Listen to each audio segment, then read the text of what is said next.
જય ઠાકા ને જય દ્વારકાધીશ બધા મિત્રોને કેમ છે તમે બધા મજામાં જ છો? તમારા નવા વ્લોગમાં તમારું સ્વાગત છે ને ફાઇનલી મિત્રો આજે આપણે પૂરી ગયા વાડીએ અને માંડવાનું કન્ડિશન તમે ખાલી જોઈ શકો છો મિત્રો. વરસાદ જેવું વાતાવરણ થઈ ગયું છે તમે ખાલી જોઈ શકો છો. પણ વરસાદ જેવું વાતાવરણ થઈ ગયું પણ શું કામ વરસાદ તો આવતો નથી.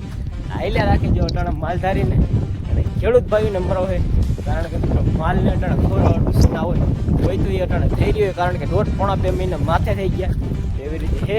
અને ખેડૂત ભાઈઓને મોલના હિસાબે તમે ખાલી જોઈ શકો છો. વરસાદના હિસાબે મોલ માંડ્યો છે કાવે લાંગો ખાવ માંડવીઓ કેવડી થઈ ગઈ. વરસાદ નથી આવતો એના કારણે થવા માંડ્યું. ભગવાનની દયાથી થઈ જાય તો સારું તમે ખાલી જોઈ શકો છો. તમારા ગામમાં કેવો વરસાદ છે જરા કોમેન્ટ કરી દેજો અને આપણો બ્લોગમાં કન્ટિન્યુ બન્યા રહેજો કારણ કે મિત્રો તમારો નાનો ભાઈ સમજીને પહેલો જ બ્લોગ છે એટલે થોડી ઘણી ભૂલ થતી હોય તો થોડુંક સહન કરી લેજો. અને આપણા પેજમાં ન હોય તો ફટાફટ સબસ્ક્રાઈબ કરી નાખો. તો ચાલો આગળ જઈએ. અને ઓઈડી ઉપર રાખી દીધું છે સોલાર તમે ખાલી જોઈ શકો છો મારા બધા ભાઈઓ તમે ખાલી જુઓ. અને આપણે નીકળી ગયા છે આગળની સાઈડ કારણ કે મિત્રો આ બોર છે એટલે આ બોરમાંથી પાણી હાલે છે આમ થઈને જાય છે સીધું ઉભા તમે ખાલી જોઈ શકો છો. અને આપણે જવાનું અહીંયા અને ટીટોળા જેવો ઉઠ થાય છે અને ખેતરો તો માંડ્યા છે કોરા ધાકડ પડ્યા છે તમે ખાલી જોઈ શકો છો. એનું કારણ છે કે વરસાદ નથી થતો એટલે ટાણે ખેડૂત વાવે નહીં પણ બિયારો માંડ્યો છે ઉગવા.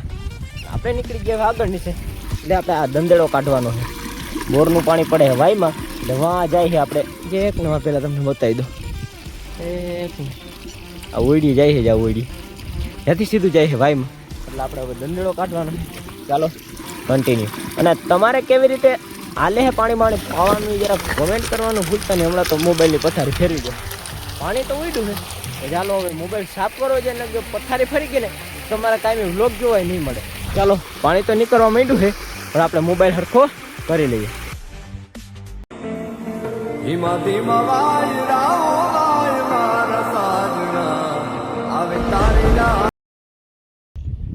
આપણે બેઠા થાય ઓટા ઉપર કારણ કે મિત્રો બોરનું મોટરનું પાણી અને વાયુનું મોટરનું પાણી ચાલુ કર્યું છે. હજી પાણા ત્યારે પીએ અને આપણે તો આગતરી માંડવી એના કારણે માંડવી માંડી લંઘાવા એટલે આપણે પાણી ચાલુ કરી દીધું છે. અને તમારે ખેડૂત ભાઈઓ હું આડે જરા કોમેન્ટ કરી નાખો અને ભગવાન પાસે એક જ પ્રાર્થના કરો કે વેલરો મારા નાથ વરસાદ વરસાવે અને ખેડૂત ભાઈઓને અને ગાય માતાજીને માલ ઢોરને અટાણે વહીમું હોય કારણ કે મિત્રો નીણ પૂરો અટાણે બહુ પૂરો થતો ના હોય એના કારણે ઢોર અટાણે માંડ્યા દુઃખી થવા. તો ચાલો આગળના એન્જોય તરફના આપણા પેજમાં નવા હોય તો ફટાફટ સબસ્ક્રાઈબ કરી નાખો મારા બધા ભાઈઓ. ચાલો આગળ તમને મોજ કરાવું.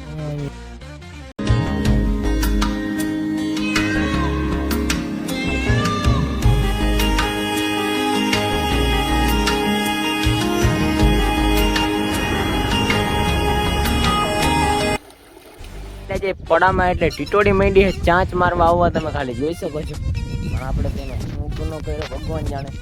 તો નિરાતે પડામાં આયલા જાય છે જોઈ શકો છો. એકને પાછી આ બે દીહે એવી રીતે આયલા રાખે છે ગામડામાં. તો ભગવાન વાત જવાથી એક વાતનું દુઃખ છે કે વરસાદ થઈ જાય ને તો હૈયે ટાટક થઈ જાય કારણ કે માલ ઢોર ખેડૂતોને મોજ આવી જાય એવી રીતે છે.